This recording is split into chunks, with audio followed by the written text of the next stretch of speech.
Welcome to Rudra cooking. இப்போ நம்ம tomato பருப்பு அப்படியே தக்காளி போட்டு பருப்பு செய்கிறத பற்றி தான் நம்ம பார்க்க போகிறோம். இதை ஆந்திராவில் டொமாட்டோ பப்புன்னு சொல்லுவாங்க. அதுதான் நம்ம இப்போ செய்ய போகிறோம். அது எப்படி செய்யறதுன்னு நம்ம வீடியோக்குள்ளே போகிறதுக்கு முன்னாடி நம்ம சேனலை மறக்காமல் சப்ஸ்கிரைப் பண்ணிக்கோங்க, சமையல் பண்ணுங்கள், ரொம்ப ரொம்ப சந்தோஷமாக இருங்க. இப்போ நம்ம வீடியோக்குள்ளே போகலாம் வாங்க. டொமாட்டோ பருப்பு செய்கிறதுக்கு நான் 4 தக்காளி எடுத்திருக்கேன், 200 கிராம் துவரம் பருப்பு எடுத்திருக்கேன், ஒரு 5-6 சின்ன வெங்காயம் எடுத்திருக்கேன். சின்ன வெங்காயம் இல்லைன்னா கூட பெரிய வெங்காயம் எடுத்துக்கலாம். கொஞ்சோண்டு புளி, சாம்பாருக்கு போடுற அளவுக்கு புளி வேணால் அதை விட கம்மியாகவே புளி. பச்சை மிளகாய் ஒரு 5 எடுத்திருக்கேன். காரத்துக்கு தகுந்த மாதிரி எடுத்துக்கணும். இப்போ இதை வச்சு தான் நம்ம டொமாட்டோ பப்பு செய்ய போகிறோம். பருப்பு வேக வைக்கிறதுக்கு குக்கர் வச்சுருக்கேன். பருப்பை கழுவி ஒரு கிண்ணத்தில் வச்சுருக்கேன். அது மேலே ஒரு தட்டு வச்சிடலாம். 4 தக்காளி எடுத்துக்கிட்டோம்ல, அதை கட் பண்ணி வச்சுருக்கேன். நம்ம எடுத்த பச்சை மிளகாவும் அது கூட சேர்த்துடணும். வெங்காயம், சின்ன வெங்காயம் எடுத்தோமா அதையும் அது கூடயே சேர்த்துக்கணும். இதையெல்லாம் சேர்த்து இப்போ நம்ம வேக வச்சிடலாம். ஒரு 5 விசில் வரட்டும், பருப்பு நல்லா வேகணும். நம்ம இப்போ குக்கரை மூடி பருப்பை வேக வச்சிடலாம்.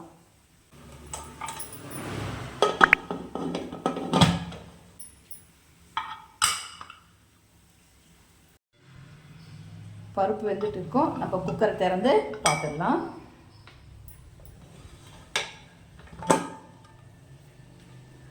இந்த மேலே வச்சுருக்கிற காயெல்லாம், தக்காளி, வெங்காயம், பச்சை மிளகாய் நல்லாவே வெந்திருக்கு. பருப்பும் நல்லா குழஞ்சி வெந்திருக்கு. இன்னும் கொஞ்சம் நல்லா குழையணுன்னா நம்ம கரண்டியால் இந்த மாதிரி நல்லா கலந்து விட்டுக்கணும். கரண்டியாலே நம்ம கடையணும். அப்படி கடைஞ்சோம்னா இன்னும் நல்லா குழஞ்சிடும். இப்போ அதே கிண்ணத்தை அப்படியே நான் அடுப்பில் வச்சுருக்கேன். நம்ம வேக வச்சுருக்கோம் இல்லையா, இதை அது கூட சேர்த்துடணும். அப்படியே சேர்த்து கொஞ்சம் நல்லா கரண்டியால் மசிச்சு விட்டுடலாம். இதை இந்த பருப்போடையே அந்த வெங்காயம், தக்காளி, பச்சை மிளகாய் எல்லாம் நல்லா மசிஞ்சிடுச்சு. உங்களுக்கு இதோடு போட்டு மசிக்கிறது கஷ்டமாக இருந்தால் நீங்கள் அந்த கிண்ணத்திலே நல்லா மசித்து இது கூட சேர்த்துக்கலாம். இப்போ இதுக்கு தேவையான அளவு உப்பு போட்டுக்கலாம். காரம் போதலைன்னா உங்களுக்கு தனி மிளகாத்தூள் இல்லை சாம்பார் மிளகாத்தூள் எது வேணாலும் நீங்கள் போட்டுக்கலாம். இப்போ இதை நம்ம ஒரு 5 நிமிஷத்துக்கு அப்படியே வேக விட்டுடலாம். 5 நிமிஷம் ஆயிடுச்சு. நம்ம புளி கொஞ்சமாக, சாம்பாருக்கு போடுற அளவு வேண்டாம், தக்காளி நிறைய போட்டுருக்கிறதால புளி கொஞ்சமாக கரைச்சி வச்சுருக்கேன். அதை இது கூட நம்ம சேர்த்துக்கலாம். இந்த அளவு புளி நம்ம இது கூட சேர்த்துக்கலாம். அதையும் சேர்த்து நம்ம நல்லா கலந்து விட்டுக்கலாம். புளி கரைச்சி ஊற்றிருக்கோம். அந்த பச்சை வாசனை போகிறதுக்கு கொஞ்சம் நேரமாவது நம்ம இதை கொதிக்க வைக்கணும். கொஞ்சம் கட்டியாக இருக்கும். சாம்பாரை விட இது கொஞ்சம் டொமாட்டோ பருப்புன்றது கட்டியாக தான் இருக்கும். அதனால் கொஞ்சம் அடி பிடிக்காமல் இருக்கிறதுக்கு நம்ம அப்பப்போ ஒரு கலந்து விட்டுக்கிட்டே இருக்கலாம். டொமாட்டோ பருப்பு ரெடி ஆகிடுச்சு. இதை நம்ம இறக்கி வச்சிடலாம். இறக்கிட்டு இதுக்கு நம்ம தாளிக்கணும். இப்போ ஒரு வானல் வச்சுருக்கேன். எண்ணெய் ஊற்றிக்கலாம்.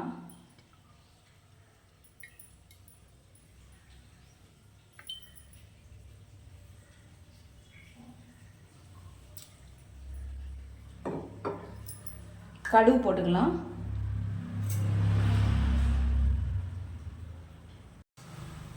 கடுகு பொரிஞ்சிடுச்சு. கொஞ்சம் உளுத்தம்பருப்பு போட்டுக்கலாம். ஒரு 1/2 டீஸ்பூன் இருக்கிற மாதிரி உளுத்தம்பருப்பு போட்டுக்கலாம். உளுத்தம்பருப்பு கொஞ்சம் வறுபட்டதுமே சீரகம் கொஞ்சம், அதையும் இது கூட போட்டுக்கலாம். சீரகம் போட்டதுமே அதுவும் கொஞ்சம் வறுபட்டதுமே கருவேப்பிலை போட்டு நம்ம அதை தாளித்து ஊற்றிடலாம். இப்போ நம்ம அதை டொமாட்டோ பருப்பில் சேர்த்துடலாம். டொமாட்டோ பருப்பு ரெடி ஆயிடுச்சு. சூப்பராக இருக்குது. கமகமக்கும் டொமாட்டோ பருப்பு ரெடி ஆயிடுச்சு. நீங்களும் இதை வீட்டில் ட்ரை பண்ணி பாருங்கள். மறக்காமல் நம்ம சேனலை சப்ஸ்கிரைப் பண்ணிடுங்க, சமையல் பண்ணுங்கள், ரொம்ப ரொம்ப சந்தோஷமாக இருங்க. உங்கள் ஃப்ரெண்ட்ஸ் அண்ட் ஃபேமிலிக்கு ஷேர் பண்ணுங்கள். நன்றி, வணக்கம்.